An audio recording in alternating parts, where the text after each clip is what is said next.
Shalom pemirsa dimanapun Anda berada, kita bertemu di dalam acara 10 menit lebih dekat dengannya. Kami berharap program ini bisa menjadi inspirasi bagi rekan-rekan saudara-saudara dimanapun Anda berada untuk semakin mengenal Tuhan Allah pencipta kita. Kali ini judul pembicaraan saya adalah tahun 1809. Apa yang terjadi pada tahun 1809? Apabila saudara-saudara men-search di Google, di search engine saudara-saudara, surat kabar pada tahun 1809. Di sana ada satu peristiwa yang cukup besar, di mana seorang tokoh dunia yang bernama Napoleon yang pertama, pada tahun itu menaklukkan satu negara, di mana kita sama-sama tahu bahwa negara itu adalah negara Austria. Napoleon yang pertama menaklukkan Austria itu di Wagram, di mana ada satu provinsi kita kenal sekarang itu yaitu Slovenia, Kroasia, Bosnia, Herzegovina atau Republik Yugoslavia. Jadi tahun 1809 surat kabar memberitakan peristiwa besar ini.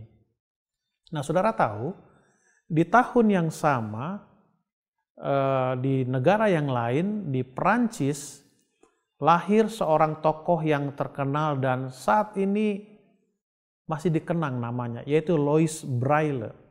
Kita sama-sama tahu huruf Braille ini adalah satu huruf yang biasa digunakan oleh rekan-rekan kita yang tunanetra supaya mereka bisa membaca. Jadi dengan tangannya mereka bisa membaca tulisan-tulisan yang bermanfaat buat mereka. Lalu di tahun yang sama di Jerman ada seorang yang bernama Felix Mendelssohn. Dia adalah seorang komposer besar, seorang musikus yang besar, juga lahir pada tahun 1809. Lalu di Inggris, di England, lahir juga seorang yang bernama William Gladstone. Dia sebagai Perdana Menteri sebanyak 4 kali di England, dan juga dia sebagai tokoh pendidikan di sana atau disebut the father of public education. Lahir pada tahun 1809 di England. Lalu di tempat yang lain atau nama tokoh yang lain yang lahir pada tahun 1809 yaitu Alfred Lord Tennyson. Dia adalah seorang penulis puisi yang sangat terkenal di Inggris Raya. Lahir pada tahun yang sama, 1809, di mana surat kabar menceritakan satu peristiwa yang cukup besar yang saya katakan di atas. Lalu berikutnya seorang tokoh yang lain yang bernama Charles Darwin. Dia adalah seorang saintis di abad yang ke-19 yang sangat berpengaruh. Dan saya pikir sampai sekarang pun cukup berpengaruh. Juga lahir pada tahun 1809. Dan di Amerika, ya di peristiwa di tempat yang lain pada tahun yang sama, seorang yang bernama Edgar Allan Poe. Dia seorang master dan juga seorang storyteller atau penyampai cerita yang cukup terkenal, juga lahir pada tahun 1809. Lalu ada nama yang lain yaitu Oliver Wendell Holmes. Dia seorang penulis dan juga seorang dokter, di mana tahun 1899 dia dilahirkan. Edgar juga penemu teknik dalam dunia operasi di kedokteran. Dan menurut informasi yang saya dapat, teknik dalam operasi itu masih digunakan sampai sekarang. Dia lahir tahun 1809. Lalu yang berikutnya adalah Abraham Lincoln, Presiden Amerika yang ke-16, juga lahir pada tahun 1809. Saudara pemirsa dimanapun Anda berada, di akhir tahun 1809, hanya sedikit orang berpikir bahwa tahun itu adalah tahun yang penting, di mana tahun itu mereka hanya mengingat bahwa seorang yang besar yang bernama Napoleon berhasil menaklukkan Austria. Itu yang menjadi berita sangat besar.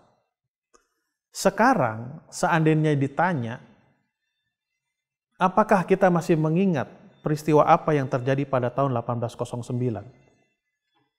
Banyak orang sulit untuk mengingat peristiwa itu. Napoleon menaklukkan Austria itu adalah satu bagian kecil dari perjalanan sejarah dunia yang dicatat. Tetapi sekarang dunia sudah banyak berubah. Banyak hal-hal yang kita saksikan yang tidak seperti yang dulu pernah diceritakan. Dengan kata lain, tahun 1809 lambat laun mulai dilupakan. Saudara-saudara pemirsa dimanapun Anda berada,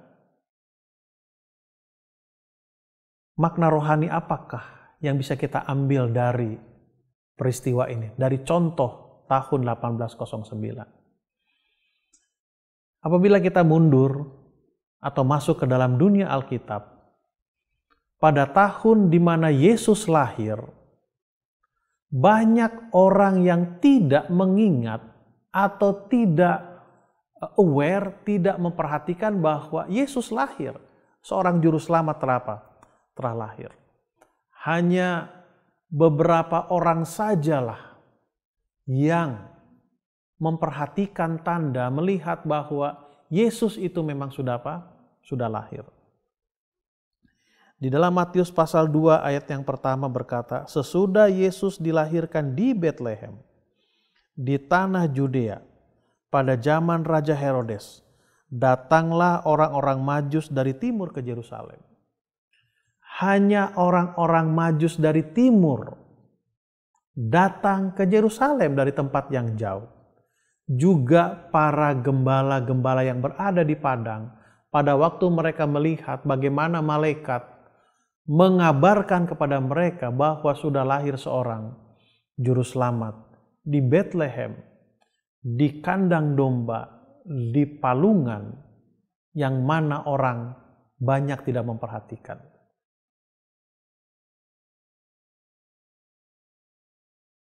Pemirsa dimanapun Anda berada, walaupun memang tahun itu dilupakan, walaupun banyak orang yang tidak memperhatikan peristiwa kelahiran Yesus, tetapi Allah, pencipta kita yang penuh kasih itu, masih terus bekerja untuk kita. Allah selalu bekerja untuk keselamatan kita, untuk kebaikan kita. Ada sebutan yang mengatakan behind the scene, atau dalam bahasa Indonesianya adalah bekerja di balik layar. Tuhan bekerja di balik layar. Sulit untuk kita melihat bahwa Allah Tuhan kita bekerja untuk untuk keselamatan kita. Pemirsa dimanapun Anda berada, saya mengingatkan kembali. Tahun 1809. Banyak tokoh-tokoh besar yang sudah lahir pada tahun itu.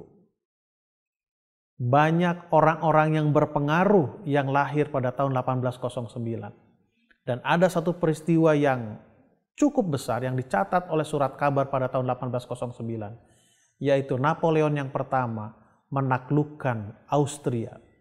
Tetapi saudara tahu, dari peristiwa-peristiwa kelahiran itu, hanya peristiwa Napoleon menaklukkan Austria yang diingat orang.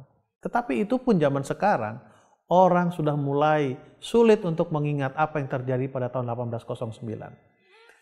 Sama seperti saya katakan tadi, walaupun banyak orang melupakan kelahiran Yesus Kristus pada tahun itu, bahkan sampai sekarang, tapi percayalah bahwa Allah kita yang penuh kasih itu bekerja di balik layar, bekerja tidak dilihat oleh mata kita. Dia bekerja untuk apa? Untuk keselamatan kita semua. 10 menit lebih dekat dengannya. Tuhan berkati kita. Amin.